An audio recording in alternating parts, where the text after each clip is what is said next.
Hobby creator. तो आज हम लोग बात करने वाले हैं क्लास 10 केमिस्ट्री का first chapter chemical reaction and it's equation.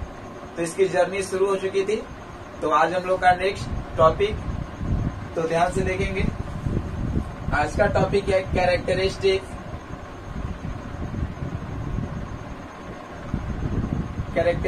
Of chemical reaction. ठीक है, तो केमिकल रिएक्शन का जनरली 5 कैरेक्टरिस्टिक्स है, जिसके बारे में हमको क्लास 10th में स्टडी करना है। फर्स्ट टॉपिक आएगा evolution of gas. First topic क्या आएगा बाबू? Evolution of gas. सेकेंड आएगा फॉर्मेशन ऑफ प्रिसिपिटेट। थर्ड आएगा चेंज इन कलर। फोर्थ आएगा चेंज इन फिजिकल स्टेट। और फिफ्थ आएगा चेंज इन टेम्परेचर। यानी क्या बताएं कि केमिकल रिएक्शन का 5 कैरेक्टरिस्टिक्स के बारे में हमको क्लास 10th में स्टडी करना है। इसमें पहला है इवोल्यूशन ऑफ गैस, सेकेंड है फॉर्मेशन ऑफ प्रिसिपिटेट, थर्ड है चेंज इन कलर, फोर्थ है चेंज इन फिजिकल स्टेट और फिफ्थ है चेंज इन टेम्परेचर। तो हम लोग एक एक करके इसको डिटेल में स्टडी करते हैं। ठीक है, तो चलिए फर्स्ट टॉपिक हम लोग शुरू करते हैं, इवोल्यूशन ऑफ गैस। तो सब लोग टॉपिक लगा लेंगे। फर्स्ट टॉपिक जिसका नाम है इवोल्यूशन ऑफ गैस। तो फर्स्ट टॉपिक हमारा क्या बना? Evolution of gas. यानी अब हम लोग गैस को इवॉल्व करेंगे। इवॉल्व का मतलब होता है मुक्त, निकलना। ठीक है, तो देखिए जैसे ट्रेंड वाइज इसको हम बात करते हैं।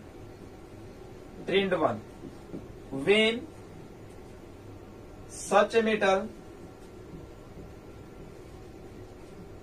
like magnesium, zinc, iron, और भी कुछ हो सकता है, ठीक है, लेकिन हम इसके तौर पे लेके चलते हैं। such a metal like magnesium, zinc, iron react with dilute sulfuric acid, hydrochloric भी हो सकता है, dilute sulfuric acid to form metallic salt and released hydrogen gas। चलिए बनेगा कैसे, थोड़ा सा कॉन्सेंट्रेट। मैग्नीशियम रिएक्ट किया है डाइल्यूट सल्फ्यूरिक एसिड के साथ, यानी H2SO4 डाइल्यूट। आप लोग यहाँ पे ध्यान देंगे, डाइल्यूट का मतलब होता है एसिड में पानी का मात्रा ज्यादा। ठीक है, यानी पतला हो गया एसिड, तभी तो वो रिएक्ट होगा और आयोनाइज होगा। तो जब ये रिएक्ट करेगा तो इस Mg के ऊपर प्लस चार्ज, इसमें इसके ऊपर प्लस और इसके ऊपर माइनस, तो ये प्लस अट्रैक्ट करेगा इस माइनस को। तो साइड में यहाँ पे देख लो, Mg अट्रैक्ट करेगा जब SO4 को, तो Mg का वैलेंसी 2, SO4 का वैलेंसी 2, 2 कट गया, यानी क्या बच गया? MgSO4, यानी यहाँ पे आपका बच गया MgSO4। तो जब यहाँ पे MgSO4 बचा तो निकल क्या गया? हाइड्रोजन। और हाइड्रोजन का स्टेबल फॉर्म क्या है? H2। हाइड्रोजन का स्टेबल फॉर्म क्या है बाबू? H2। तो यहाँ से हाइड्रोजन गैस रिलीज हो गया, यानी मेटल रिएक्ट किया है डाइल्यूट सल्फ्यूरिक एसिड के साथ, तो ये क्या बना है? मेटालिक साल्ट, यानी मैग्नीशियम सल्फेट एक प्रकार का साल्ट है।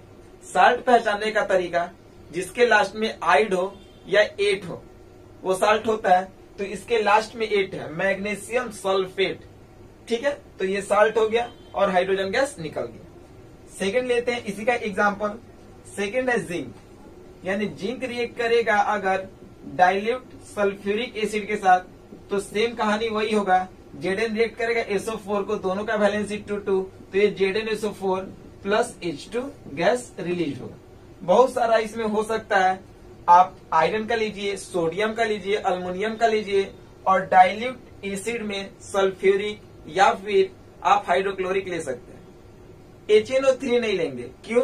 Because HNO3 is a strong oxidising agent and it oxidise the other substance. कहने का मतलब कि अगर HNO3 लेते हैं तो दूसरे सबस्टांस को ऑक्सीडाइज करता, मेटालिक साल्ट के बदले ऑक्साइड का फॉर्मेशन करता।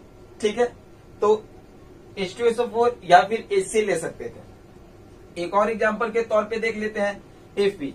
Fe react with H2SO4 dilute, same condition, दोनों का वैलेंसी Fe का 2 और SO4 का 2, तो ये बन जाएगा FeSO4। आयरन दो फॉर्म में पाया जाता है, 2 और 3, तो ये FeSO4 प्लस H2। तो ट्रेंड 1 क्या बना कि जब कोई भी मेटल रिएक्ट करता है डाइल्यूट सल्फ्यूरिक एसिड या डाइल्यूट हाइड्रोक्लोरिक एसिड के साथ, तो मेटल का साल्ट प्लस हाइड्रोजन गैस का फॉर्मेशन करता है। हमारा टॉपिक ही था इवोल्यूशन ऑफ गैस, और यहाँ पे गैस आपका इवॉल्व हुआ। ठीक है, चलिए अब लेते हैं हम लोग ट्रेंड 2।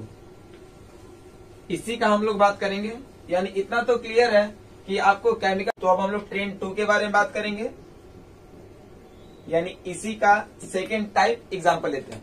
ठीक है, तो when metal carbonate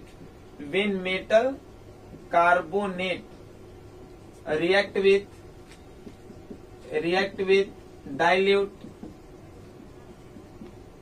sulphuric acid to form metallic salt, water and CO2 gas is released. चलिए आइए सीखिए मेटल कार्बोनेट। तो सबसे पहले मेटल कार्बोनेट बनाना सीखिए।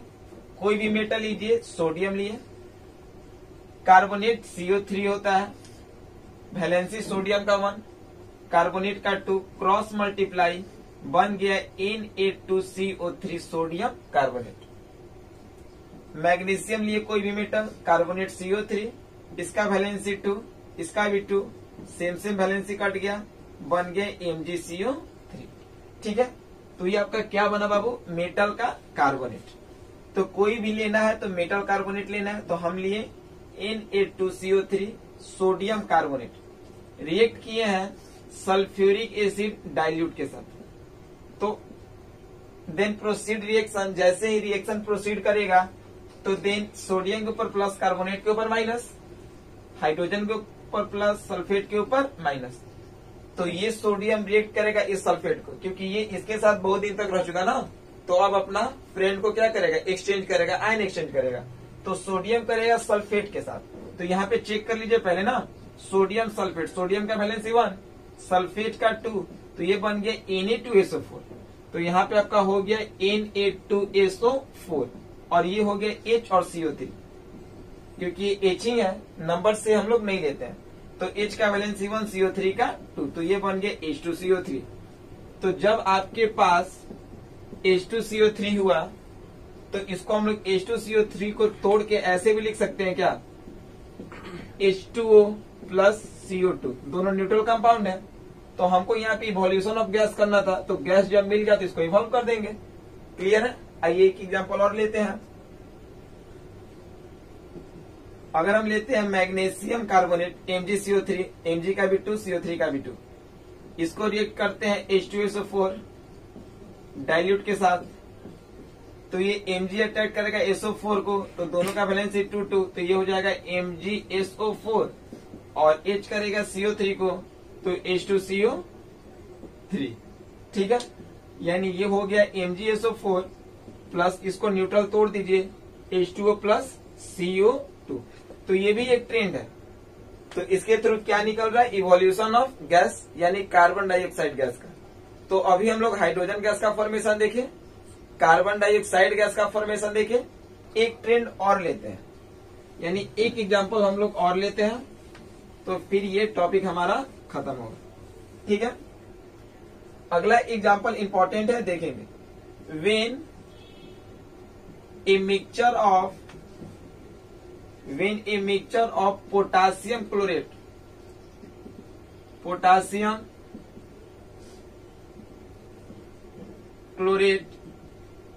is heated